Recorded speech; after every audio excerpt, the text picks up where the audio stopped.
لیکن in actual تو دین میں جمعہ پڑھانے کا ہے، جس طرح سے آپ ایک ہفتے میں اکٹھ کرتے ہیں یہاں پر اپنی اکیڈمی میں.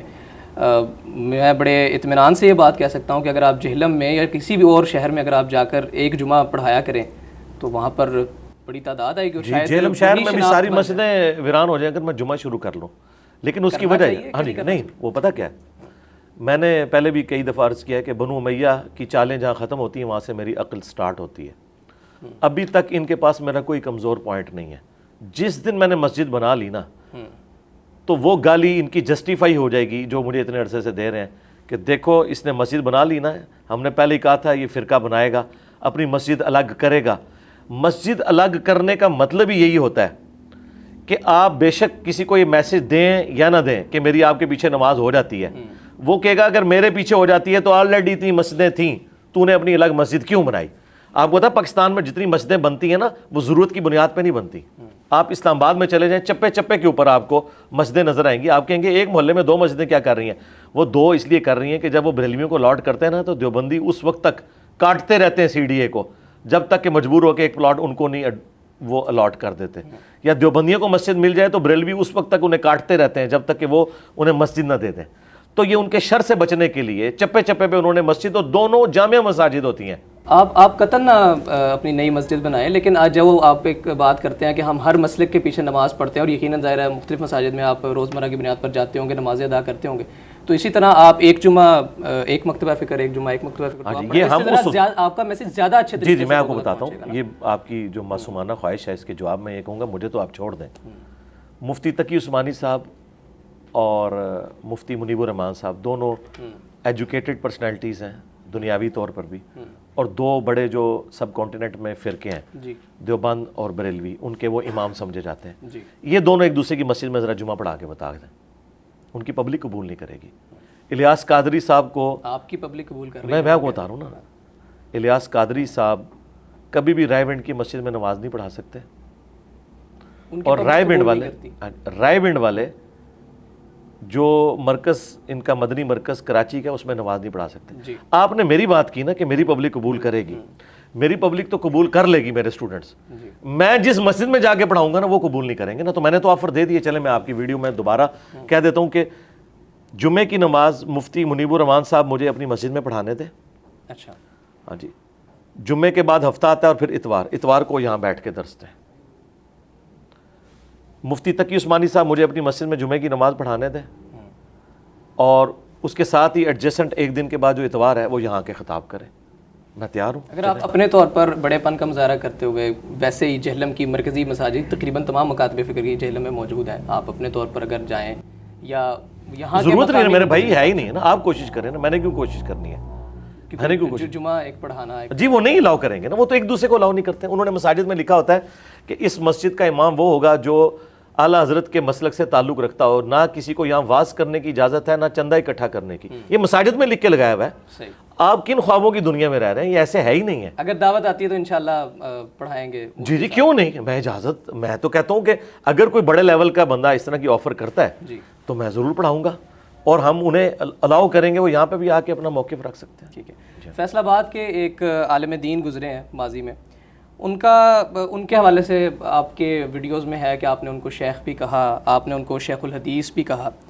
ان کا ایک ختم نبوت کے حوالے سے ایک موقف رہا ہے جس پر آپ نے غالباً کو 2 منٹ کی ویڈیو بنائی ہوئی ہے. نا میرے بھائی 2 گھنٹے کی ویڈیو 2 گھنٹے کی ویڈیو بنائی. اب جو اعتراض کرنے والے ہیں، ناقدین ہیں یا علماء اکرام ہیں، وہ یہ کہتے ہیں کہ آپ نے اس پر ایک دفعہ اس پر بات چیت کی ہے، جبکہ اگر کوئی آپ کی ذاتی کسی بھی ایشو کے حوالے سے کوئی بات چیت ہوتی ہے تو اس پر آپ ایک سیریز شروع کر دیتے ہیں، اور پھر اس پر 2 گھنٹے 1.5 گھنٹے کے باقاعدہ ایک لمبی چیزیں ہوتی ہیں جس میں پہلی بات ہے کہ وہ آپ کے اس عالم دین کے بارے میں جو کوسچن ہے نا، وہ جس ہمارے مخالف نے بتایا اس نے جھوٹ آپ کے متھے مار دیا. اس نے کہا 2 منٹ کا کلپ ہے. آپ ابھی یوٹیوب پہ لکھیں رپلائی ٹو مولانا اسحاق اور ذرا اس ویڈیو کی لینتھ دیکھیں. 50 منٹ سے زیادہ وہ ویڈیو ہے، اور ٹاپک ایک ہے. ایک ٹاپک. جب میرے اوپر اعتراضات ہوتے ہیں نا، اگر ایک اعتراض ہوگا نا تو ظاہر ہے وہ تو 20-25 منٹ کی ویڈیو آئے گی. لیکن اگر آپ ایک ویڈیو میں میرے اوپر 10 اعتراضات داغ دیں گے تو میں ہر اعتراض کے اوپر 20-25 منٹ بولوں گا. ٹھیک ہے. یعنی آپ قادیانی ہونے کا اگر الزام لگائیں گے تو میں اس کے اوپر بولوں گا اور میں اسے ریبٹل کروں گا. لیکن اگر اس کے ساتھ آپ میرے اوپر الزام لگائیں یہ صحابہ کو گالیاں دیتا ہے تو پھر میں اسے بھی ریبیٹل کروں گا. مولانا اسحاق صاحب سے ختم نبوت کے ایک جز میں, اور وہ بھی مولانا اسحاق صاحب نہیں, ان کے بابے نے کام ڈالا ہے, ان کے بابے نے, معین الدین ابن عربی نے. یہ اس کی گمراہی تھی جن کو بریلوی اور دیوبندی دونوں شیخ اکبر کہتے ہیں, اور بعض اہل حدیث بھی انہیں شیخ اکبر مانتے ہیں. یہ ان کی گمراہی تھی جو مولانا اسحاق صاحب نے جو ہے وہ آپ سمجھ لیں مستعار لی تھی. تو مولانا اسحاق صاحب پہ جو رد بنتا ہے نا اصولاً, وہ بیسیکلی اس بڑے بابے پہ بنتا ہے جن سے مولانا اسحاق نے لی تھی. لیکن پھر بھی میں نے جو ویڈیو ریکارڈ کرائی ہے وہ ریپلائی ٹو مولانا اسحاق ہے, اور 2 منٹ کی نہیں میری جان, 2 گھنٹے کی. جی آلموسٹ 2 گھنٹے کی. تو میں آپ کو کلیکٹیو بتا رہا ہوں, جو ایک اسپیسیفک یہ ٹاپک ہے وہ 50 منٹ کی ویڈیو آپ یوٹیوب پہ لکھیں اور اس کی ویورشپ بھی آپ دیکھیں. اس کے علاوہ بھی جہاں جہاں مجھے اختلاف ہوتا ہے میں اس کے اوپر ویڈیوز ریکارڈ کراتا ہوں. اس کے باوجود بھی شیخ الحدیث اور شیخ الاسلام جی اعلیٰ حضرت, اگر میں فیصل آباد والوں میں بتانے لگوں نا, اعلیٰ حضرت اگر صوفیانہ گمراہیاں پھیلا کر, اعلیٰ حضرت اگر چشتی رسول اللہ والی کتاب سبا سنابل کی تعریف کر کے, جی ان کو میں اعلیٰ حضرت ہی کہتا ہوں, کالا حضرت تو نہیں کہا نا. گلے پھاڑنے والے جو 2 بھائی ہیں نا, ان کے جو ابا جان تھے نا, جو ضیاء دور کے اندر ایک مرڈر اٹیمپٹ میں مارے گئے, جی انہوں نے جو کتاب لکھی ہے نا البریلویہ, اس کے اندر جو انہوں نے القابات استعمال کی ہیں نا احمد بریلوی صاحب کے لیے, جو غلیظ زبان, میں تو کبھی استعمال نہیں کی. تو جن لوگوں کے عقائد کو میں گمراہ کن سمجھتا ہوں انہیں میں اعلیٰ حضرت امام احمد بریلوی کہتا ہوں. جی تو اس وقت تو کوئی اعتراض نہیں ہوتا. تو اس کا یہ مطلب نہیں کہ میں ان کی گمراہی کے ساتھ ایگری کر رہا ہوں. یہ میرا بڑا پن ہے کہ میں ان کو رسپیکٹ دیتا ہوں. میں مفتی تقی عثمانی کہتا ہوں, کبھی میں نے یہ نہیں کہا کہ کل کا چھوکرا تقی عثمانی, یہ نہیں میں کہتا. لیکن چلیں یہاں سے ایک اور سوال نکل جائے گا. نہیں وہ سوال زیادہ ہو گیا, پہلے اس ٹاپک پہ رہیں. دیکھیں ٹاپک سے ڈیویٹ نہیں کرنا. میں نے آپ کو ریبٹل کر دیا کہ یہ جو اعتراض ہے, تو یہ میں صرف مولانا اسحاق نہیں, جن کو میں گمراہ سمجھتا ہوں انہیں بھی رسپیکٹ دیتا ہوں. میں نے کہا مولانا اشرف علی تھانوی صاحب, جی مولانا بھی کہا اور صاحب بھی کہا, اس سے بڑی کوئی ڈگری نہیں, میں رسپیکٹ ان کو دے رہا ہوں. جی اس میں کیا مسئلہ؟ سر مولانا صاحب یا پھر اعلیٰ حضرت کا وہ معنی نہیں نکلتا جو شیخ الاسلام شیخ کا وہ جو ظاہر ہے ان کو ایک مخصوص مقدار یا مخصوص یہ آپ کا کہنا ہے نا, حدیث کی یاد کی ہوں, وہ اسے شیخ الحدیث یا شیخ الاسلام کا ٹائٹل دیا. تو اس پر ہے کہ ایک شخص کا ختم نبوت کے حوالے سے ایک پرٹیکولر موقف ہے, اس کے باوجود بھی, اس کے ریبرٹل کے باوجود بھی, اس ریبرٹل کے باوجود جو آپ نے کہا کہ 2 گھنٹے کی ویڈیو, اس ریبرٹل کے باوجود بھی شیخ الاسلام کا ٹائٹل دینا, میں آپ کو بتاتا ہوں. پہلی بات یہ اعتراض نہیں صاحب کہنے پہ, جس سے وہ ڈیویٹ ہوئے محی الدین ابن عربی, جی جی اس کو تو شیخ الاسلام کہتے ہیں نا دیوبندی اور بریلوی, ٹھیک ہے نا, کہتے ہیں نا شیخ الاسلام. ان سے مستعار لیا مولانا اسحاق صاحب نے. اگر مولانا اسحاق صاحب کا یہ موقف غلط ہے تو دیوبند اور بریلوی نے محی الدین ابن عربی کو شیخ الاسلام کہنا کیوں نہیں چھوڑ دیا؟ ٹائم قیامت ہے کہ جواب دینا ہے, ٹھیک ہے. ریشو پروپورشن میں بات ہوگی. میں ہمیشہ کہتا ہوں میرا مقدمہ گورے کی عدالت میں لے کے جائیں. مجھے 2 نمبر جج نہیں چاہیے, مجھے 1 نمبر جج چاہیے.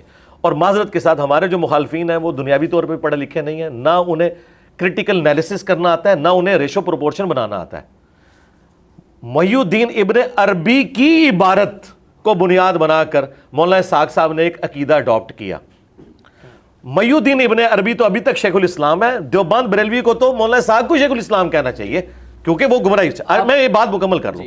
دوسری بات, آپ نے کہا اعلیٰ حضرت چھوٹا لقب ہے.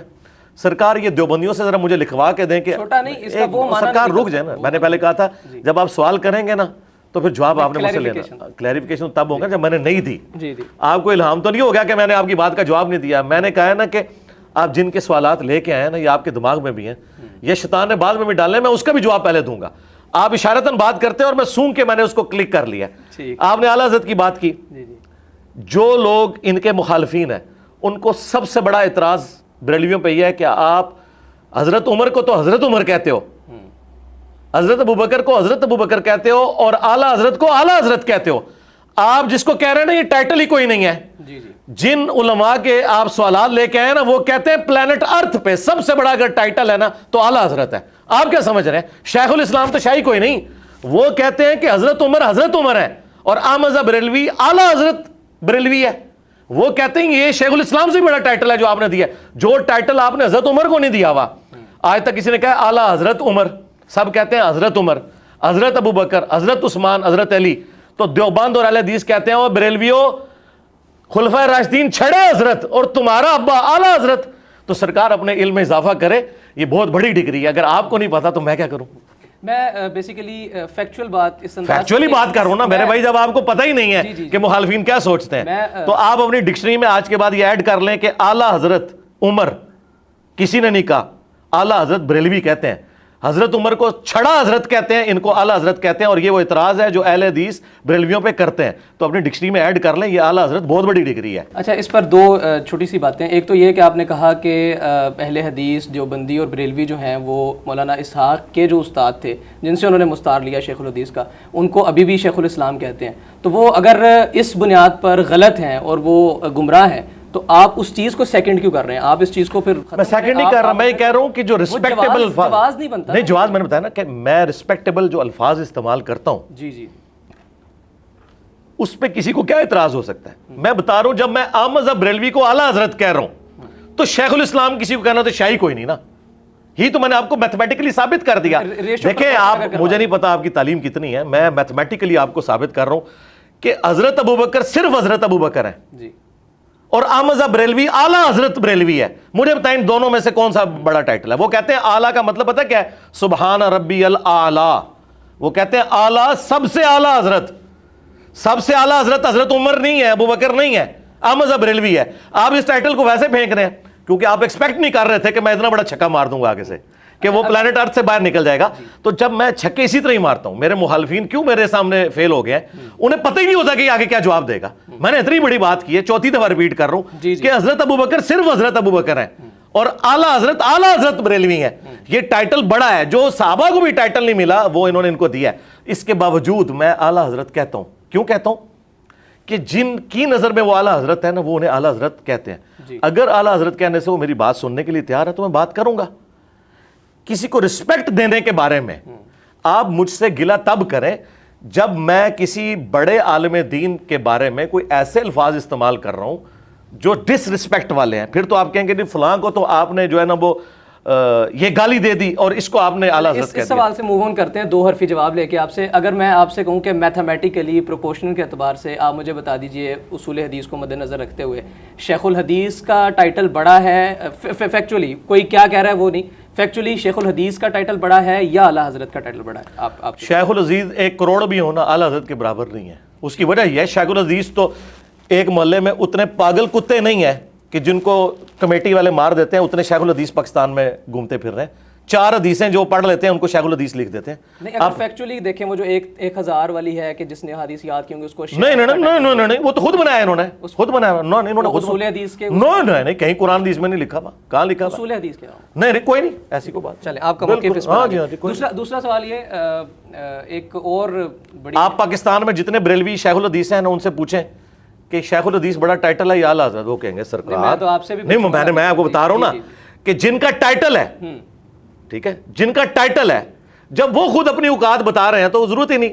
آپ شیخ الحدیث ایک آپ اشتہار بریلویوں کا پڑھیں نا، 50 شیخ الحدیث اس میں لکھے ہوتے ہیں. کسی شیخ الحدیث کو پڑھ کے کہ جی شیخ الحدیث بڑا ٹائٹل ہے اعلیٰ حضرت، وہ کہیں گے جی ہم تو اعلیٰ حضرت کے قدموں کی خاک میں نہیں.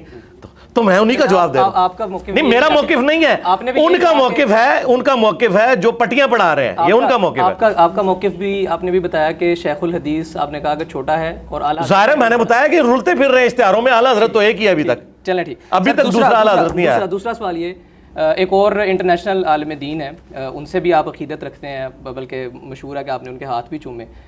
وہ کہتے ہیں کہ پل صراط جو ہے وہ صرف دنیا ہے، قیامت کے روز کوئی پل صراط نہیں ہوگا. آپ کا اس پر کیا موقف؟ میں نے تو پل صراط کے اوپر تفصیلی ویڈیو ریکارڈ کروا دی ہوئی ہے شارٹلی ادھر بھی. ہاں جی، پل صراط کا جو کنسیپٹ قرآن کے اندر ہے سورہ مریم کے اندر کہ خواہ کوئی نیک ہو یا بد ہو سب نے آگ سے گزرنا ہے اور پھر ہم نجات دے دیں گے اہل ایمان کو اور دوسروں کو ہم گھٹنے کے بر جہنم کی آگ میں کھلا چھوڑ دیں گے.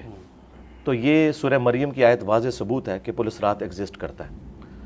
قرآن سے میں نے اس لیے حوالہ دیا کہ اگر کسی کو حدیث پہ اعتراض ہے تو اس کے لیے. اس کے بعد بخاری مسلم میں درجنوں حدیث ہیں اور جس عالم دین کا آپ نے حوالہ دیا نا، تو میں نے چونکہ آلریڈی اس کے اوپر ویڈیو ریکارڈ کرائی تھی، رپلائی ٹو اسی عالم کا نام لکھ کے میری وہی ویڈیو ایک ایک ریفرنس کے ساتھ قرآن کی آیات، بخاری مسلم کی درجنوں احادیث، نہ صرف ان کے نمبر ڈسپلے کیے ہیں بلکہ وہ امیجز ان احادیث کے ڈسپلے کر کے ہمارے جو اسٹوڈنٹ کا چینل ہے راہ ہدایت، جس کے لاکھوں میں سبسکرائبرز ہیں، اس کے اوپر اپلوڈ ہو چکا ہے۔ آفیشیل پر نہیں کیا؟ آفیشیل پہ ضرورت ہی نہیں، کیونکہ جس انٹرنیشنل عالم کی آپ بات کر رہے تھے نا، اس کے جو اپنے سبسکرائبرز ہیں نا، اس سے زیادہ اس چینل کے سبسکرائبر ہیں جس پہ اس کا جواب آ گیا۔ آفیشیل پہ جواب دینے کی ضرورت نہیں تھی، وہ میں نے ہی اپلوڈ کروایا کہہ کے۔ اور اگر اس لیول پہ بات پہنچی، ہمارا اصول یہ ہے، آفیشیل پر کروا دیتے تو ذرا تنقید نہ ہوتی جو ہو رہی تھی۔ نہیں، میرے پہ کوئی تنقید نہیں ہوتی۔ اس کی وجہ یہ ہے کہ میرے پہ تنقید تو تب ہو نا جب میرا نظریہ اس کا ہو۔ ایک بندہ روزانہ اٹھ کے ایک نیا نظریہ لانچ کر دے تو میں نے ضروری تو نہیں اس کو جواب دینا ہے۔ دوسری بات، اس نے جو نظریہ لانچ کیا ہے اس نے مجھے تو کچھ نہیں کہا نا، اس نے ایک نظریے کی بات کی نا۔ علماء کو میں فوراً آفیشیل پیج سے اس لیے کرتا ہوں، اگر اس شخص نے، وہ انٹرنیشنل جو سپیکر ہے، اس نے میرے خلاف کوئی ٹویٹر ٹرینڈ چلایا ہوتا کہ انجینئر پولیس رات کو مانتا ہے اور قرآن و حدیث سے ثابت نہیں ہے، انجینئر کو گرفتار کرو، یہ اسلام کے عقیدے چھوڑ چکا ہے، یہ گمراہ ہو چکا ہے، ہمارے ادارے کدھر ہے، تو آفیشیل سے میں دیکھیں اس کی طبیعت صاف کر دیتا۔ میری بات سن لیں نا، پوری بات سن لیں، میں آپ کو فرق بتا رہا ہوں میتھمیٹیکل۔ جن لوگوں کی بات کر رہے ہیں نا، وہ اس طریقے سے اختلاف کرتے ہیں، اگر وہ بھی ایسے اختلاف نہ کریں، وہ اپنا نظریہ دیں۔ مطلب ایک عالم کہتا ہے جی میرا یہ نظریہ ہے حضرت معاویہ رضی اللہ تعالیٰ عنہ کے بارے میں، اور مجھے اشارتاً بھی ذکر نہ کرے، میں کبھی بھی اسے ریبٹل نہیں کروں گا، ریبٹل بھی نہیں کروں گا۔ اچھا، جب یہ مجھے سنگل آؤٹ کرتے ہیں نا، میرا نام لیتے ہیں اور مجھے کہتے ہیں میں گمراہ ہوں، ہم اس پہ FIR کٹوائیں گے، پھر میں جواب دیتا ہوں۔ جس دن اس انٹرنیشنل اسپیکر نے حرکت کی نا، تو اس کے ساتھ بھی دیکھیں میں کیا کرتا ہوں۔ تو یہ ریشو پروپورشن ڈفرنٹ۔ مجھے یہ سمجھ لگ سکی کہ آپ نے کہا کہ اگر کوئی شخص ایک بطور مجموعی مطلقاً کسی دین کے کسی ایک پرٹیکولر عقیدے پر حملہ آور ہوتا ہے یا ایک ایسی بات کر دیتا ہے جس سے حملہ صادق آتا ہے، تو اس کا ریبرٹل آپ کسی اپنے اسٹوڈنٹ کے پیج پر اپلوڈ کرتے ہیں، اور اگر کوئی ذاتی طور پر آپ کو ٹویٹر ٹرینڈ چلاتا ہے، آپ کے خلاف FIR کرواتا ہے، پھر آپ مین یہ ایک جز ہے، اس میں ایک جز رہ گیا، وہ چونکہ آپ نے جی ہاں بالکل صحیح جب سمجھ لگی ہے، وہ اس لیے کہ میں نے وہ بیچ میں ایک جز چھوڑ دیا تھا، وہ میں آپ کلیئر کر دیتا ہوں۔ یہ اس عالم کی صورت میں ہے کہ جس کا school of thought international level کے اوپر ایگزسٹ نہ کرتا ہو اور اس کی کوئی مسجد نہ ہو، یہ اس کے لیے۔ لیکن جو اسٹیبلش فرقے ہیں جن کے کروڑوں ماننے والے ہیں، دیندار لوگ، اگر ان میں ہوگا نا، ان کو آفیشیل سے ہی جواب جائے گا۔ اس کی وجہ یہ ہے کہ وہ کسٹوڈین بنیں گے اس فکر کے کہ جو اہل سنت کی فکر ہے۔ وہ شخص جس کی آپ بات کر رہے ہیں نا، اس نے تو اعلانیہ کہہ دیا نا جی میں ان حدیثوں کو صحیح نہیں سمجھتا۔ اس کے باوجود بھی آپ عقیدت رکھتے ہیں؟ وہ ہاتھ چومنے والی جو بات بڑی، میرے بھائی ہاتھ اگر میں نے چوم لیے ہیں، میں نے تو ہاتھ ان لوگوں کے بھی چومے ہیں جنہوں نے پوری زندگی اس فرقے کی خدمت کی ہے جن کے عقیدے المحند المفند میں لکھے ہوئے ہیں، ٹھیک ہے، یعنی مولانا طارق جمیل صاحب۔ اچھا، میں ہاتھ ان لوگوں کے بھی چومتا ہوں جنہوں نے 3 دفعہ مجھ پہ مرڈر اٹیمپٹ کروائی، یعنی بریلوی فرقے کے علماء۔ تو جتنے بھی بڑے علماء آتے ہیں میں سب کے ہاتھ چومتا ہوں، ایسا تو کبھی نہیں ہوا کہ میں نے ہاتھ نہیں چومے، میں رسپیکٹ دیتا ہوں۔ فروحی علمی اختلافات رہے ہیں آپ کے ان کے بریلوی مکتبہ فکر کے ساتھ، مولانا طارق جمیل صاحب کا آپ نے نام لیا، اصولی اختلافات، لیکن جیسے آپ نے کہا کہ غامدی صاحب نے باقاعدہ طور پر انکار ہی کر دیا چند احادیث کا، اس کے باوجود علمی اختلاف سے اوپر کی بات نہیں بن جاتی؟ جی وہ نہیں، بالکل آپ صحیح پہنچے ہیں۔ اس کی وجہ یہ ہے کہ غامدی صاحب اپنی ان تمام کمزوریوں کے باوجود میرے نزدیک بریلوی دیوبندی اہل حدیث سے بہتر ہے۔ اچھا جی جی، اس کے کہ آپ نے کہا کہ چند احادیث سے انکار کیا۔ جی، اس کی وجہ یہ ہے کہ چند احادیث کا انکار تو حنفی بھی کرتے ہیں، بخاری مسلم سے وہ رفع الیدین کا طریقہ ماننے کے لیے تیار نہیں ہو رہے، ٹھیک ہے۔ اہل حدیث ہو کر بھی بنو امیہ کے بارے میں جتنی حدیثیں آ رہی ہیں ان کی باطل تعویلات کرتے ہیں اور کئی چیزوں کو کہتے ہیں کہ فراڈ ہے، بعد میں شامل ہو گئی ہیں۔ ہم بخاری سے حضرت علی کے ساتھ علیہ السلام دکھاتے ہیں، وہ کہتے ہیں بعد میں کسی نے داخل کر دیا۔ تو غامدی صاحب تو بہتر ہے نا کہ وہ سرے سے انکار کر رہے ہیں۔ اہل حدیث نے نام اپنا اہل حدیث رکھا ہوا ہے، تو یعنی نام رکھا ہوا ہے پاکستانی اور ایجنٹی کر رہے ہیں انڈیا کی۔ اگر ایک انڈیا ہے وہ کہتا ہے میں انڈین ایجنٹ ہوں، تو اسے ہم چھوٹا مجرم تصور کریں گے جو نام پاکستان کا ویل کر رہا ہے۔ تو غامدی صاحب کا تو سٹانس ہے نا کہ میرے نزدیک پہلی چیز قرآن ہے، اس کے بعد یہ چیزیں۔ اہل حدیث کا تو کہنا ہے کہ ہم حدیث کو بھی حجت قرآن کے پیرلل میں مانتے ہیں، پھر حدیثوں کا انکار کریں گے تو یہ بڑے مجرم ہوں گے اور ان کے اوپر تھپیڑا بھی میرا بڑا آئے گا کہ تم غداری کر رہے ہو۔ تم بھی اس طرح کہو نا کہ ہم منکرین حدیث ہیں، اپنا نام اہل حدیث ختم کر دو، تو ہم تمہارے ساتھ اسی طرح ٹریٹ کریں گے جس طرح باقی لوگوں کے ساتھ ٹریٹ کرتے ہیں۔ لہٰذا یہ ریشو پروپورشن اس لیے رکھنا پڑتا ہے کہ ایک بندہ جو اپنا اصول کلیم، اور دوسری بات جو میں نے آپ کو کی کہ میں غامدی صاحب کو بہتر اس لیے سمجھتا ہوں کہ غامدی صاحب چشتی رسول اللہ اور اشرف رسول اللہ کا دفاع نہیں کرتے اس حوالے سے کہ وہ اسے صحیح سمجھتے ہوں. دوسرے لوگ تو اسے معرفت کی بات کہہ کے اس کا دفاع کرتے ہیں. کچھ کہتے ہیں ضعیف ہیں روایات نہیں. وہ سرکار وہ تو آج ہے نا, وہ جو کہہ رہے ہیں نا, وہ ایک چھوٹو لاہور کا جو کہتا ہے وہ اس مناظرے میں سبحان اللہ پڑھ رہا ہے جس میں چشتی رسول اللہ, یہ آپ کی مسکراہٹ ہی اس کے لیے جواب ہے.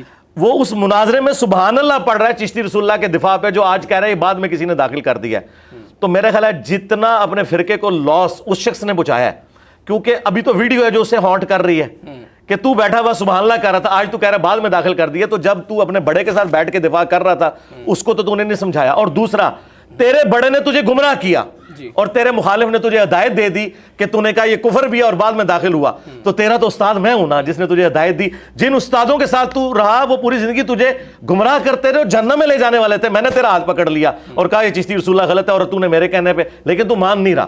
تو ٹھیک ہے, تیری پبلک کو تو پتہ ہے نا. تو یہ آپ سمجھ لیں جو میں وہ ریشو پروپورشن بتا رہا تھا.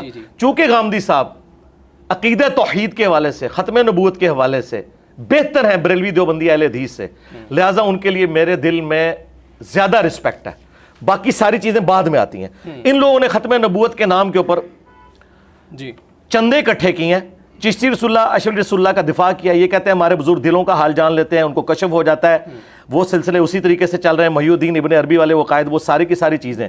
غامدی صاحب ان ساری چیزوں کو فراڈ سمجھتے ہیں. چلیں یہ تو اس بات پر میں ریشو پروپورشن بتا رہا ہوں, ریشو پروپورشن, کہ غامدی صاحب کو میں اس لیے رسپیکٹ زیادہ دیتا ہوں کہ ان کا توحید بریلوی دیوبندی اہل حدیث سے بہتر ہے, ان کا ختم نبوت دیوبندی بریلوی اہل حدیث سے بہتر ہے.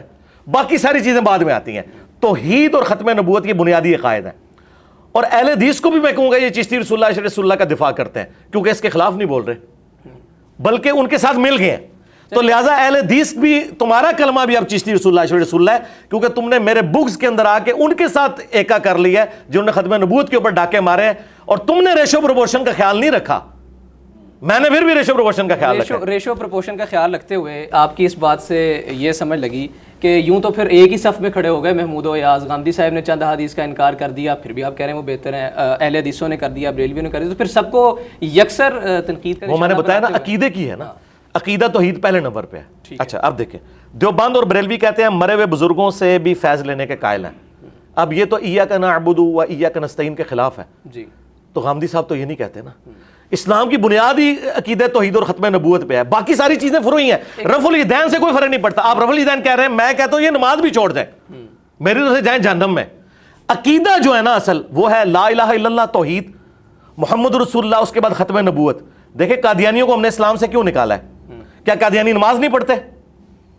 کیا وہ یہ کلمہ نہیں پڑھتے؟ ختم نبوت میں انہوں نے اختلاف کیا ہے. ختم نبوت سے بڑی چیز عقیدہ توحید ہے. توحید اور ختم نبوت میں جن کی کرپشن ہے ان کی ریشو پروپورشن گمراہی کی زیادہ ہی ہوگی. باقی سارے مسائل چھوٹے ہیں. یہ صرف یہ مسئلہ نہیں کہ تو نے بھی حدیث کا انکار کر دیا, میں نے بھی حدیث کا انکار کر دیا. نا, ایک حدیث کا انکار جو ہے وہ ایک عمل کے اوپر ہے اور ایک ہے بنیادی عقیدے کے اوپر. یہ ہو ہی نہیں سکتا کہ دو طرح کے جرم برابر ہو جائیں, یہ تو اللہ بھی نہیں برابر کرتا.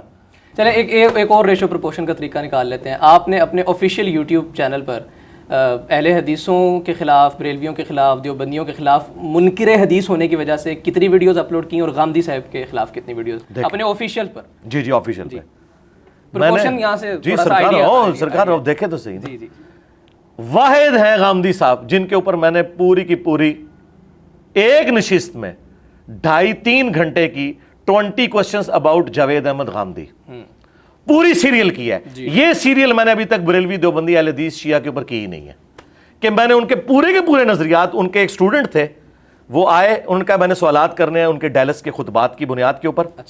تو میں نے کہا مجھے آپ نے سوال دکھانے بھی نہیں, ان کو ترتیب سے لکھیں, میں پوری نشست کروں گا. پلانٹ ارتھ پہ غامدی صاحب وہ خوش نصیب ہیں انورٹڈ کاماز میں کہ جن کے اوپر میں نے پورا پروگرام ریکارڈ کیا. اچھا دوسری بات, دوسرا غامدی صاحب سے اختلاف ہوا حضرت میر معاویہ رضی اللہ تعالیٰ کے مسئلے پہ, تو میں نے اس کے اوپر پوری تفصیلی ویڈیو ان کے اوپر ریکارڈ کروائی. ٹھیک ہے. اچھا رفع الیدین کے حوالے سے انہوں نے بات کی, میں نے اس کے اوپر ویڈیو. آپ غامدی صاحب کا ایک نظریہ بتائیں کہ جو گمراہی پر مبنی ہے, اور میں نے اس کے اوپر بائی نیم مخاطب کر کے نزول مسیح اور حیات مسیح, یہ بہت کریٹیکل ایشو تھا, سارے لوگ ان کو حدیثوں سے جواب دے رہے تھے, میں نے قرآن سے بنیاد بنا کے اور غامدی صاحب کی تصویر لگائی ہے. میری سب سے زیادہ میری رک جائیں, میری سب سے زیادہ ویڈیوز میری ہی غامدی صاحب کے جواب میں. جس طرح مجھے قادیانی کہتے ہیں نا, میں نے چیلنج دیا ہے کہ آفیشیل پہ سرکار, آفیشیل پہ پلانٹ ارتھ پہ سب سے زیادہ قادیانیوں کے خلاف ویڈیوز اس ناچیز کی ہیں جس کو تم قادیانی کہتے ہو. پلانٹ ارتھ پہ سب سے زیادہ ویڈیوز غامدی صاحب کے خلاف میری ہیں. طارق مسعود صاحب 2 یا 3 ویڈیوز آپ دکھائیں گے, وہ بھی انہوں نے سطحی گفتگو کی ہے. میں نے پوری ڈاکٹرن گھنٹوں کی ویڈیوز غامدی صاحب کی تصویریں لگا کے ریپلائی ٹو غامدی صاحب ریکارڈڈ ہے. میں ایک بات آپ کے کیمرے کی وساطت سے آڈینس تک آپ کی پہنچا دوں, میرے بارے میں آپ نے جتنی بھی رائے قائم کی ہوئی ہے نا, وہ ہمارے مخالفین کے کہنے پہ ہے کہ اتنا بڑا جھوٹ, میں نے اتنا بڑا چیلنج کیا ہے کہ قادیانیوں کے خلاف میرے کلپ ہیں سب سے زیادہ پلانٹ ارتھ پہ, اور علمی کلپ ہیں, یہ تو صرف گالی گلوچ. غامدی صاحب کے خلاف سب سے زیادہ کلپ داڑھی کے مسئلے میں, حیات مسیح کے مسئلے میں, پردے کے مسئلے میں, اور وہ 20 کوشچن پوری ڈاکٹرین ہے جو میں نے ڈسکس کیے ہیں. اس کے پہلے 50 منٹ جو ہے نا غامدی صاحب سے متعلق 20 سوالات, میں نے ان کی پوری ڈاکٹرین جو وہ سنت اور حدیث میں فرق کرتے ہیں وہ پوری کی پوری میں نے اکھاڑ کے پرے پھینکی ہے, اور غامدی صاحب کو سینٹرڈ کر کے. ٹھیک ہے, اچھا یہ اب ذرا اس پر کاؤنٹر کوسچن مزید لمبا نہیں کر رہے ہیں, میں بیٹھا ہوں, لمبا نہیں, میں کہتا ہوں جی منجی ٹھکوا کے جائیں. آپ تو اللہ کی طرف سے ایک نعمت آئے ہیں کہ اگر کوئی کہیں کوئی چولہے کوئی رہ رہی تھی نا تو میں وہ منجی ان کی ٹھوک دوں مکمل. Correct me if I am wrong, آپ نے اہل حدیثوں کے خلاف فار ایگزامپل میں ایک بات کرنے لگا ہوں, آپ بتا دیجیے گا یہ ٹھیک ہے یا درست ہے یا غلط نہیں. آپ نے اہل حدیثوں کے خلاف فار ایگزامپل 50 ویڈیوز کی ہیں 15-15 منٹ کی, آپ نے دیوبندیوں کے خلاف 50 ویڈیوز کی ہیں 15-15 منٹ کی. غامدی صاحب کے خلاف آپ نے 3 گھنٹے کی ایک ہی ویڈیو. نہیں ایک ویڈیو نہیں, میں کئی ویڈیوز. مجھے آپ کہتے ہیں کہ میں کہہ رہا ہوں. جی غلط کہہ رہے ہیں آپ. اور دوسری بات اس کا اصل کیا جواب ہے؟ اصل جواب یہ میں دے چکا ہوں کہ ایک نہیں کئی ویڈیوز ہیں. آپ لکھیں ریپلائی ٹو غامدی تو دیکھیں وہ جو ویڈیوز بنی وہ تو پوری, میں نے کہا کہ اسپیشل پورا پروگرام کیا اور پھر اس پروگرام کے کلپس بنائے علیحدہ ٹاپک وائز. ایون قادیانیوں کے حوالے سے بھی میں نے غامدی صاحب کو جواب دیا ہوا ہے جو قادیانیوں کے بارے میں کرتے تھے. اس کے بعد وہ ڈیفینسو موڈ میں گئے اور پھر حسن الیاس بھائی نے ان سے باقاعدہ سوال پوچھا کہ آپ قادیانیوں کو کافر سمجھتے ہیں.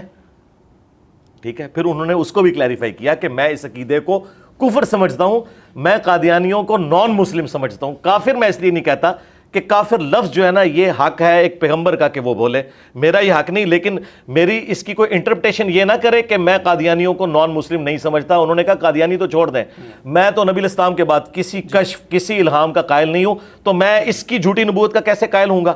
اور دوسری بات آپ نے اہل حدیث کی بات کی, میری ایک نہیں درجنوں بلکہ اسٹوڈنٹس کی ملائیں آپ سینکڑوں ویڈیوز میں نے یہ کہا کہ اس پلانٹ ارتھ پہ سب سے بہترین مکتبہ فکر اہل حدیث ہے, اور یہ اہل حدیث کو آن ریکارڈ ہے.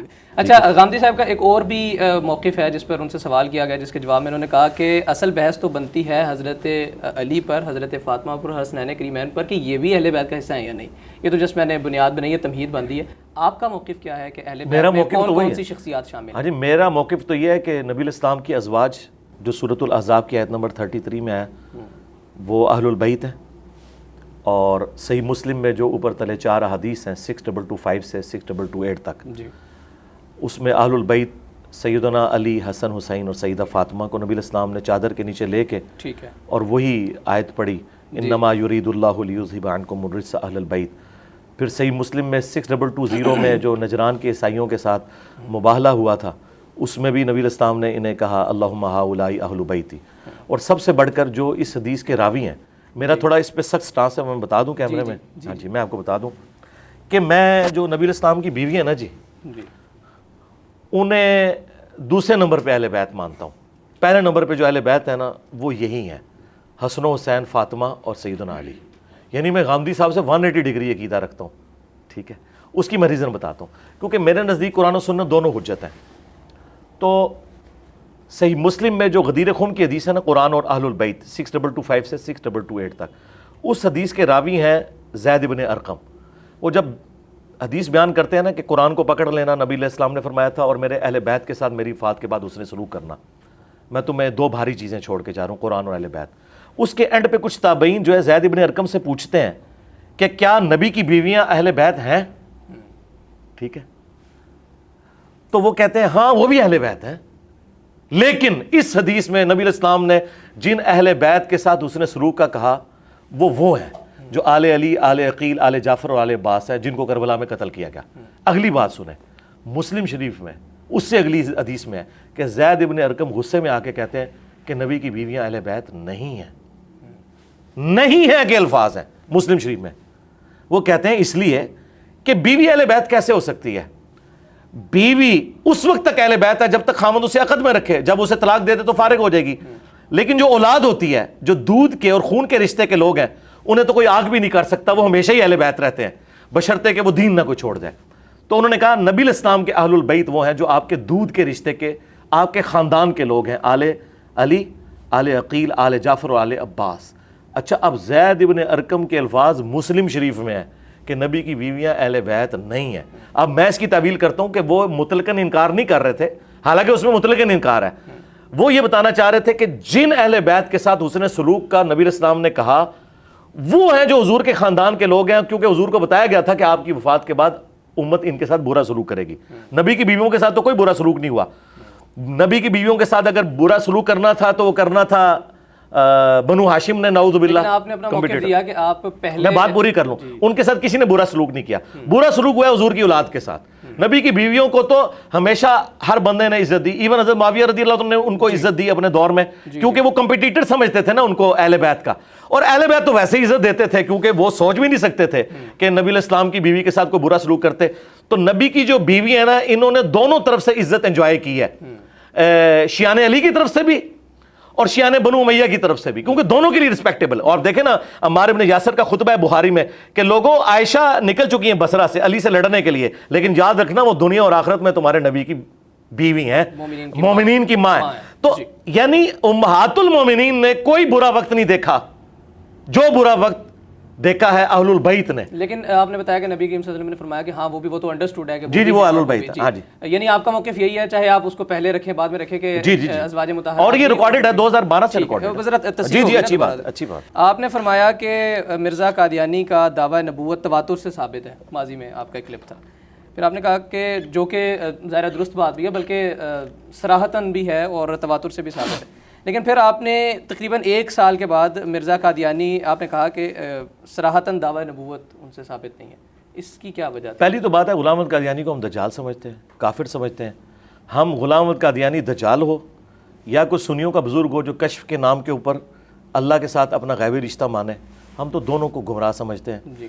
اور اگر کوئی اس لیول تک لے جاتا ہے اس ڈیوائن تعلق کو تو ہم اسے کافر سمجھتے ہیں. غلام احمد قادیانی کو تو ہم کافر سمجھتے ہیں, قادیانیوں کو ہم کافر سمجھتے ہیں. اس کے بعد تو باقی ساری باتیں رہ جاتی ہیں ثانوی. یہ جو آپ نے بات کی یہ میں نے جاوید احمد غامدی صاحب کے حوالے سے بات کی تھی کہ ان کا موقف یہ ہے کہ مجھے صراحتاً نہیں ملا, اشارتاً ضرور ملا, صراحتاً نہیں ملا. یہ میں نے ان کی بات کوٹ کی تھی. میرے نزدیک وہ صراحتاً ہو یا اشارتاً ہو, میں غلام احمد قادیانی دجال کے دعووں کو ہی کفریہ سمجھتا ہوں, تو باقی تو باتیں ختم ہی ہوگی. ٹھیک ہو گیا. ایک انٹرویو میں قادیانیوں سے نکاح کی شرعی حیثیت پر آپ سے سوال کیا گیا. آپ نے فرمایا کہ اہل کتاب کی عورتوں سے نکاح جائز ہے, قادیانی تو اہل کتاب سے بہتر ہیں, جس کا مطلب یہ ہوا کہ اہل کتاب سے بہتر کے ساتھ نکاح ہو سکتا ہے.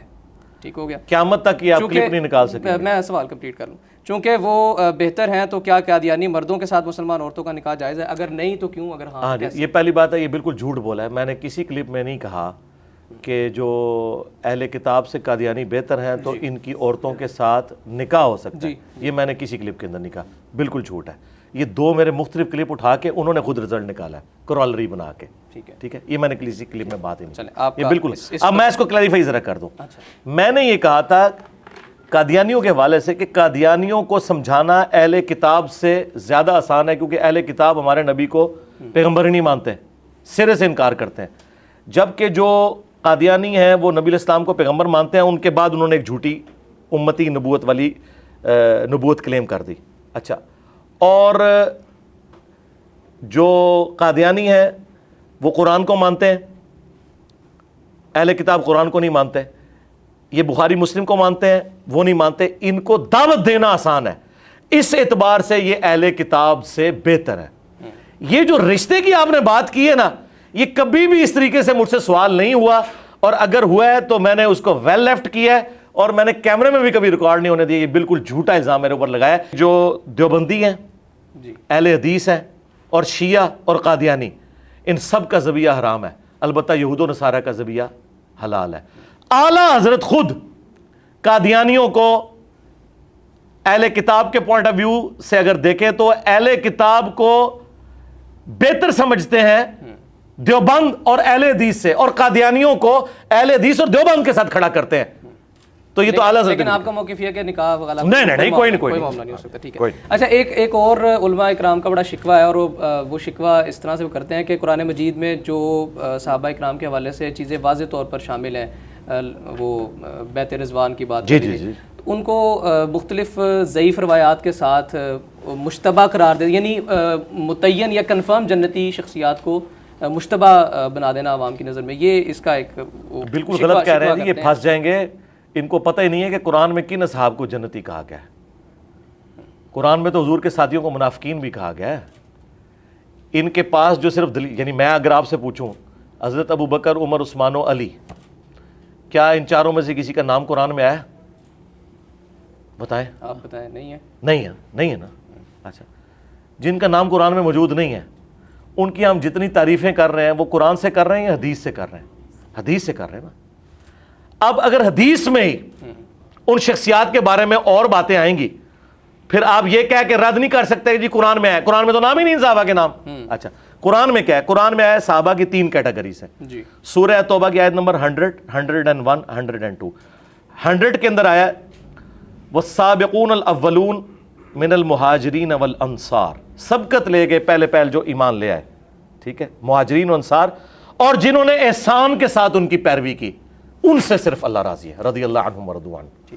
پھر کہا گیا مدینہ اور اہل مدینہ میں کتنے کٹر منافق ہیں جن کو اے نبی تم نہیں جانتے، ہم جانتے ہیں.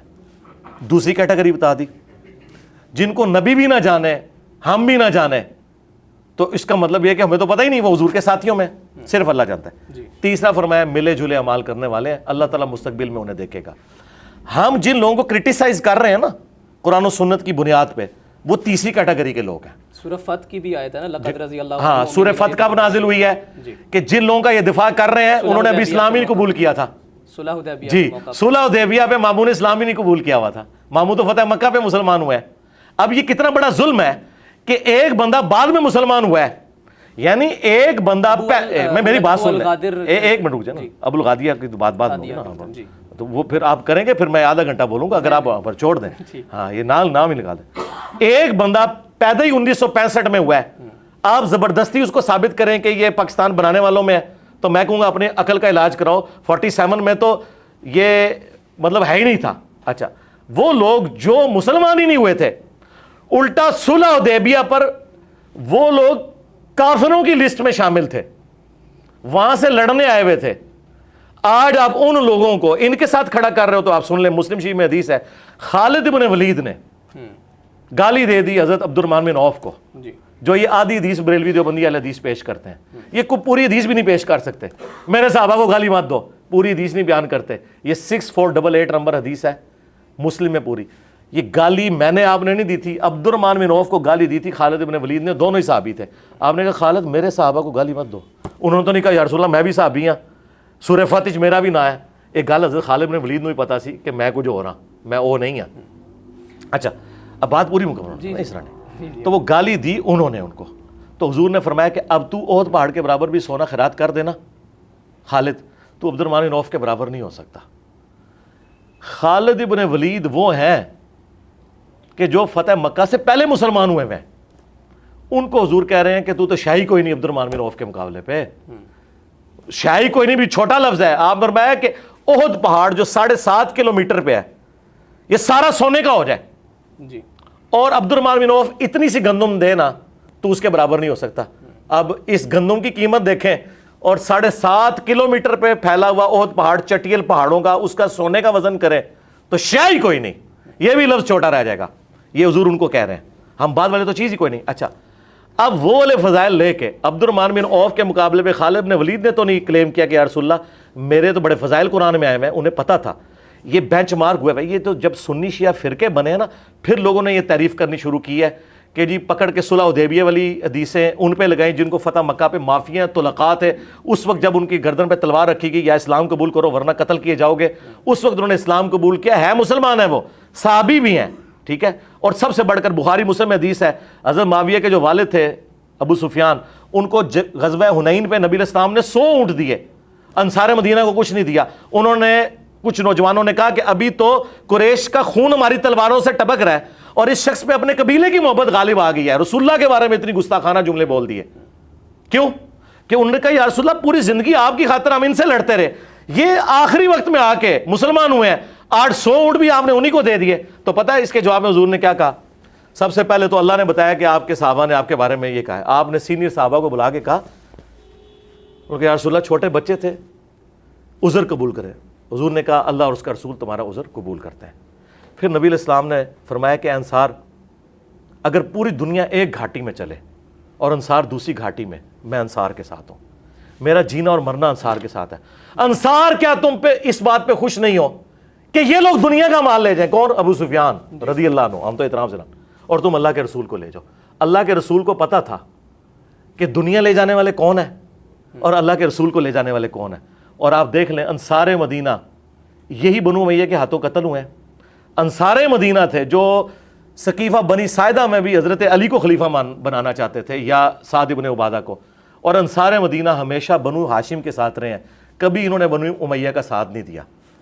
اور بخاری مسلم میں ہے کہ انصار سے صرف مومن ہی محبت رکھے گا اور انصار سے صرف منافق ہی بغض رکھے گا. انصار مدینہ کا ووٹ ہمیشہ حضرت علی اور ان کی اولاد کے ساتھ رہا ہے. یہ میں آپ کو فرق بتا رہا ہوں. یہ رضی اللہ عنہ ایسے اٹھا کے, اگر آپ نے ویسے دعائیہ کلمات, تو مسلم شریف میں ان کا شاگرد بھی لکھتا ہے, ابو الحسین مسلم بن حجاج القشیری رضی اللہ عنہ. امام حنیفہ کو امام شافعی نے کتاب الام میں لکھا ہے ابو حنیفہ رضی اللہ عنہ. ٹھیک ہے, علماء دیوبند نے المہند میں اپنے علماء کو رضی اللہ عنہ. اس طرح آپ بے شک کہتے ہیں, آپ بے شک تقی عثمانی کو رضی اللہ عنہ کہیں, ہمیں کوئی اعتراض نہیں ہے. لیکن اگر آپ یہ کہیں گے کہ قرآن میں جن سے اللہ تعالیٰ ڈیفینیٹلی راضی ہوا یہ وہ والا رضی اللہ عنہ ہے, تو سرکار وہ انہی کے بارے میں ہے کہ جب وہ نازل ہوا تھا نا اس وقت وہ مسلمان تھے. جو بعد میں مسلمان ہوئے تو وہ صرف وہ لوگ ہوں گے جنہوں نے احسان کے ساتھ ان کی پیروی کی. رہ گئے آپ مجھ سے پوچھیں, میرے نزدیک سارے صحابہ کے لیے میں دعا کرتا ہوں کہ اللہ ان سے راضی ہو. بہترین, یہ آپ کا راضی ہو, میری خواہش ہے. موقف آ گیا آپ کا. چونکہ میرے پاس سوالات ابھی بھی ہیں لیکن وقت نہیں کریں, کوئی وقت نہیں, ہم ایک اور نشست انشاءاللہ نہیں مکا کے جاؤ, تھوڑی سی منجی رہ گئی ہے بس, آخری چولہا نے آپ سے دوبارہ ملاقات کرنی ہے, ایک اور نشست میں انشاءاللہ کریں. اور آندہ کے لیے بس لاسٹ کوسچن ہے کہ آپ پر ایک اور بھی الزام لگتا ہے کہ جی آپ قرآنوں جو صحیح بخاری اور صحیح مسلم ہے بغیر اعراب کے جو نسخہ ہے اس کو پڑھ نہیں سکتے. بس یہ لاسٹ کوسچن ہے, اس پر ایک بندے نے آپ کو چیلنج بھی دیا. جی میں بڑا اچھا, کروڑ چھوڑ دیں, ٹھیک ہے, اس کو چھوڑ دیں, یہ تو باتیں پرانی ہو گئی ہیں. پہلی بات آپ ذہن میں رکھیں کہ اگر میں قرآن کا ترجمہ بھی کروں, کوئی بریلوی عالم قرآن کا ترجمہ کرے, کیا کوئی بریلوی ماننے کے لیے تیار ہے کہ اس کا ترجمہ احمد بریلوی سے بہتر ہے, اعلیٰ حضرت سے؟ نہیں. اشرف تھانوی صاحب نے ترجمہ کیا, آج تقی عثمانی صاحب کا ترجمہ ان سے لاکھ درجے بہتر ہے الفاظ کے چناؤ میں, لیکن تقی عثمانی بھی کہے گا کہ نہیں میں کتھے حضرت کتھے. ٹھیک ہے, اینڈ رزلٹ کیا ہے؟ اینڈ رزلٹ یہ ہے کہ آج کے جو ان کے بڑے علماء ہیں نا, یہ ان کے ترجمے بھی ماننے کے لیے تیار نہیں ہے اعلیٰ حضرت اور رشید تھانوی کے مقابلے پہ. لہذا اینڈ رزلٹ یہ ہوا کہ یہ ترجمہ مانتے ہیں اپنے بڑوں کا. تو میں چونکہ ایک پڑھا لکھا بندہ ہوں, میں تو to cut the story short کرتا ہوں. میں کہتا ہوں مجھے عربی کیا, مجھے کچھ بھی نہیں آتا, میں جاہل ہوں. میں احمد بریلوی صاحب کا ترجمہ رکھوں گا اور میں اپنے عقیدے ثابت کروں گا. اب لاؤ کون سا بڑا عالم ہے جو ان سے بہتر قرآن کا ترجمہ کر سکتا ہے. میں بخاری مسلم کا, کیا بریلویوں کا بخاری مسلم کا ترجمہ اہل حدیث نے مان لیا؟ اہل حدیث کا بریلویوں نے مان لیا. اگر مانا ہوتا تو یہ لادہ ترجمے نہ کرتے. انہوں نے ترجمے کیے اس لیے کہ ایک دوسرے کے نہیں مانتے. جب یہ ایک دوسرے کے نہیں مانتے, میں کر کے بتا بھی دوں, انہوں نے ماننا تو نہیں. میں تو سولوشن اینڈ پہ میں یہ کہتا ہوں کہ جس فرقے کا بندہ ہے نا, ہمارے پاس جو آتا ہے نا, ہم اسے کہتے ہیں کہ یہ آیت لے جاؤ, یہ حدیث لے جاؤ, تم جا کے نا اپنے فرقے کا ترجمہ پڑھ لو اور اس کے مطابق اپنی اصلاح کر لو. میں بیچ میں سے نکل گیا, میں تو بالکل سولوشن اینڈ پہ کھڑا ہوں, میں پرابلم اینڈ پہ نہیں کھڑا. کہ یہ سب کا سب جھگڑا ہے, ہم اس جھگڑے کی طرف جاتے نہیں. میرے بارے میں 2 گلے پھاڑنے والے مولویوں نے یہ کہا کہ قرآن ناظرہ یہ دیکھ کے نہیں پڑھ سکتا. یہ آپ نے کلپ دیکھا, ٹویٹر پر کلپ بھی ایک بنا کے لگایا. ہاں جی, تو میں یہی چاہ رہا تھا. جی میں بات ختم کر رہا ہوں. جی سرکار, یہ ایک منٹ, یہ قرآن ہے, آپ اپنی مرضی سے کہیں سے کھولیں, میں آپ کو پڑھ کے بتاتا ہوں. وہ قرآن مجید کے متعلق بھی کہتے ہیں. اور سرکار میں ادھر بعد میں آؤں گا, پہلے میں آپ کو صرف یہ بتانا چاہ رہا ہوں کہ وہ جو آپ نے پڑھنا ہے پہلے آپ خود بھی پڑھیں گے, پھر میں پڑھوں گا. میں پڑھ دوں گا, ٹھیک ہے. آپ رینڈملی کوئی صفحہ کھول دیں, جی کوئی 5-6 صفحے آگے پیچھے کریں, یہ نہ کہ وہ پہلے نشان لگا ہوا ہے. نہیں, تو میں آپ کو بتا رہا ہوں کہ جو بندہ اس لیول پہ اترا ہو کہ جو یہ بات کرے کہ اسے نازلہ قرآن، میں بتا رہا ہوں اس کا کوئی اینڈ رزلٹ، میں اس کے باوجود کہ میں اسے پڑھ سکوں میں ایسے اپنے حق میں ہونے کی دلیل نہیں مانوں گا. اس کی وجہ یہ ہے میں قرآن کا ترجمہ آپ جہاں سے کہیں گے نا میں عربی بھی پڑھوں گا ترجمہ بھی کروں گا، لیکن میرے ترجمے کو انہوں نے نہیں ماننا. اس کی وجہ یہ ہے کہ بریلوی دیوبندیوں کے ترجمے کو نہیں مانتے، دیوبندی اہل حدیث کے ترجمے کو نہیں مانتے، اہل حدیث شیعہ کے ترجمے کو نہیں مانتے. تو مجھے نہ آپ سمجھے کہ انہوں نے سنگل آؤٹ کیا، یہ آپس میں ایک دوسرے کو ایکسیپٹ نہیں کرتے، اس لیے ان چیزوں کا فائدہ کوئی نہیں ہے. اچھا کوئی بتائیں، میں آپ کو ناظر والا تو ایک سوال آپ کا حل کر دوں اگر آپ کی خواہش ہے تو میں بتا دوں. یہ ہے وَيُنذِرَ الَّذِينَ قَالُوا اتَّخَذَ اللَّهُ وَلَدًا. ہاں یار یہ تو آپ نے مشہور آیات نکال دی ہے نا، وہ کہہ دیں گے یار یہ تو سورہ کاف ہے، یہ تو جمعے کا وظیفہ ہے، تو یہ اگر پڑھے گا تو یہ پڑھتا ہوگا اس لیے آتا ہو. کوئی اور صفحہ نکالو یار، کوئی ایک روٹین سے ہٹ کے صورت نکالو نا. یہ تو میں نے پڑھ دیا تو ویسے ہی میرے متھے لگ جانی ہے کہ اس کو پہلے ہی آتی ہے. کوئی روٹین سے ہٹ کے کوئی ایسی صورت ہو جو وظائف میں نہ آتی ہو. یہ کون سی صورت ہے؟ سورۃ احزاب نکال لی. ہاں ٹھیک ہے، یہ سورہ احزاب نہیں ٹھیک ہے نہیں، لیکن سورہ احزاب معروف ہے لیکن یہ وظائف میں نہیں آتی. میں اپنے لیے کہہ رہا تھا، آپ کے لیے نہیں. یعنی میں سورۃ الکاف کہیں گے، وہ کہیں گے سورۃ الکاف تو جمعے کا وظیفہ یہ پڑھتا ہوگا تو زبان پہ چڑھ گئی ہوگی. اب سورۃ الاحزاب وہ صورت ہے جو کسی وظیفے میں نہیں آتی. اس کے بارے میں کوئی حدیث بھی نہیں ہے اس حوالے سے کہ آپ جمعے والے دن پڑھ لیں یا روزانہ رات کو سونے سے پہلے پڑھ لیں، یہ اس طرح نہیں ہے. آپ رینڈملی اس کا کوئی صفحہ کھولیں، میں وہاں سے پڑھنا شروع کر دیتا ہوں. یہاں سے رکوع سے شروع کر کون سے رکوع سے؟ یا ایھا الذین آمنوا اذکروا نعمت اللہ. میں ساتھ ترجمہ بھی کرتا جاؤں گا لیکن فائدہ کوئی نہیں نا، پھر وہ ماننا تو انہوں نے ہے ہی نہیں. کروڑ روپے جیتے سر، نہیں مجھے بڑی خوشی ہوگی. پہلی بات بات پتہ کیا ہے یار، وہ جن لوگوں کی آپ بات کر رہے ہیں وہ تو انسانیت سے گرے ہوئے لوگ ہیں. ہاں تو بس میرے تو خیال تھا کہ آپ کو ان کے بارے میں یہاں ڈسکشن بھی نہیں کرنی چاہیے تھی. ہمارے دل دکھے ہوئے ہیں، اتنی جو انسانیت کی تذلیل کے لیول کے اوپر لوگ ہیں. مجھے تو اینڈ ٹائم پہ انہوں نے بتایا کہ یہ بندہ وہ ہے جو اس سے انٹرویو کر کے ہے، کہ میں نے کہا یار اس سے تو مجھے اس پہ تو افسوس نہیں، مجھے تو افسوس انٹرویو کرنے والے پہ ہے کہ کس طرح کے غلیظ لوگوں کے پاس آپ جا کے انٹرویو کرتے ہیں. ٹھیک ہے، علماء موجود ہیں. وہ میرے بھائی بات یہ نہیں ہے، بات یہ کہ آپ علماء کے پاس جائیں نا. جس بندے کی کیا میں آپ کی والدہ کو اس بندے کی زبان سناؤں اور کہوں کہ آپ کا بیٹا اس کے پاس جا کے انٹرویو کرتا ہے تو کہے کہ یار یہ میری تربیت یہ نکلی ہے. تو یہ آپ سمجھیں عالم کے پاس تشدد کے حوالے سے میں گیا تھا، میں نے علماء کے بھی انٹرویو کیے ہیں. میں نے پیر بات پتہ کیا ہے وہ چھوڑ دیں، وہ ایک لادہ بات ہے، لیکن میں بتا رہا ہوں کہ پھر ان کی وہ بات ادھر ہی دفن کر دیں. میرے سے کوئی لینا دینا ہی نہیں. اعوذ باللہ من الشیطان الرجیم، بسم اللہ الرحمن الرحیم.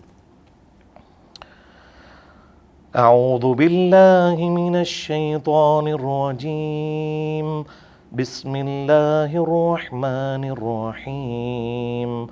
يا أيها الذين آمنوا اذكروا نعمة الله عليكم إذ جاءتكم جنود فأرسلنا عليهم ريحا وجنودا لم تروها وكان الله بما تعملون بصيرا. اے ایمان والو، یاد کرو اللہ تعالیٰ کی اس نعمت کو جو کہ اس نے تم پر کی جب کہ تم پر آدم کے گروہ غزوہ احزاب کا ذکر ہو رہا ہے. مختلف گروہ اکٹھے کر لیے تھے کافروں نے مسلمانوں پہ چڑھائی کے لیے.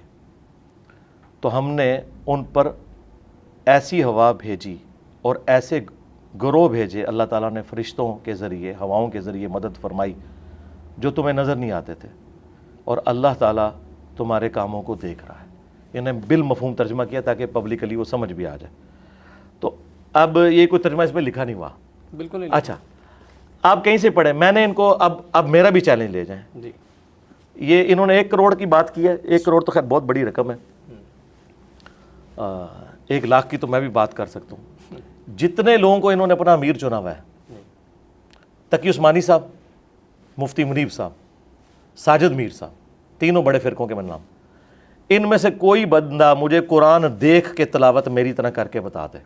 عربی لنگوسٹک میں بھی یہ نہیں کر سکتے، یہ مجہول پڑھتے ہیں. ایون ہمارے استاد تھے ڈاکٹر سرار صاحب، قرآن کے ماسٹر تھے، مجہول پڑھتے تھے. میں نے قرات سیکھی ہوئی ہے. پتہ کب آپ کی تاریخ پیدائش کس سن کی ہے؟ 2001 کی. ہاں میں نے 1992 میں جب میں میٹرک میں تھا، میری داڑھی بھی نہیں نکلی تھی، میں نے قرات سیکھی تھی. پھر ان کلپس کی کیا حقیقت ہے وہ جو ٹویٹر پر ہم نے بڑے وائرل دیکھے؟ ہاں جی وہ کلپ، وہ اس طرح کے کلپ میں آپ کو امام کعبہ کے بھی دکھا سکتا ہوں کہ غلطی ہو جائے. غلطی ہونا اور چیز ہے. قرآن پڑھتے ہوئے زبر زیر پڑھی جائے، زیر زبر پڑھی جائے، یہ غلطی ہو جائے. اٹک بھی جاتا ہے بندہ. کیوں نہیں اٹکتا یار؟ نبی علیہ السلام تو ابو داؤد میں آیا کہ آیت ہی بھول گئے تھے. صحابی نے بعد میں کہا یار او یار پھر بات وہی ہے نا, غلطی تو کسی سے بھی ہو سکتی ہے, اٹکنا. اب ڈاکٹر اسرار صاحب نے بیان القرآن 30 سال تک ریکارڈ کرایا, آخری دفعہ پڑھا اس میں بھی انہوں نے غلطی کی ہے. یہ غلطی ہو سکتی ہے. غلطی پتہ کس کو کہتے ہیں کہ میں نے زبر کو زیر پڑھا, آپ نے میری اصلاح کی, پھر میں نے غلط پڑھ دیا, پھر اصلاح کی, پھر اس کو کہتے ہیں کہ اس کو پڑھنا نہیں آتا.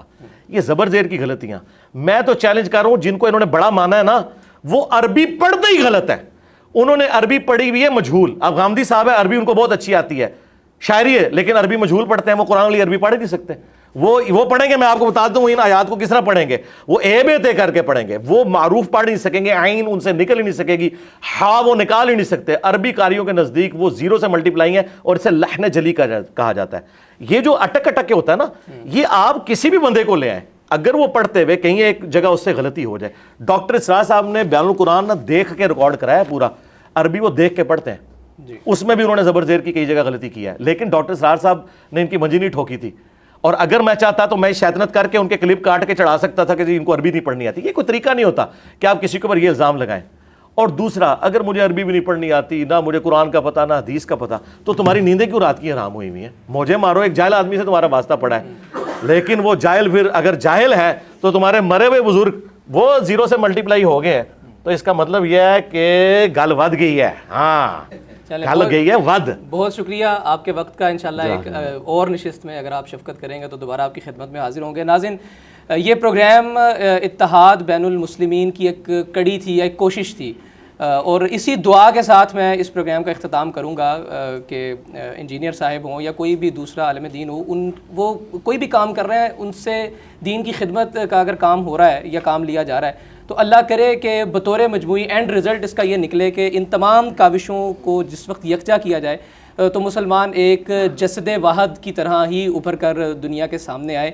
اور اللہ کرے کہ میری یہ دعا جو ہے وہ بارگاہ الہی میں قبول ہو. مجھے اجازت دیجیے. اللہ حافظ.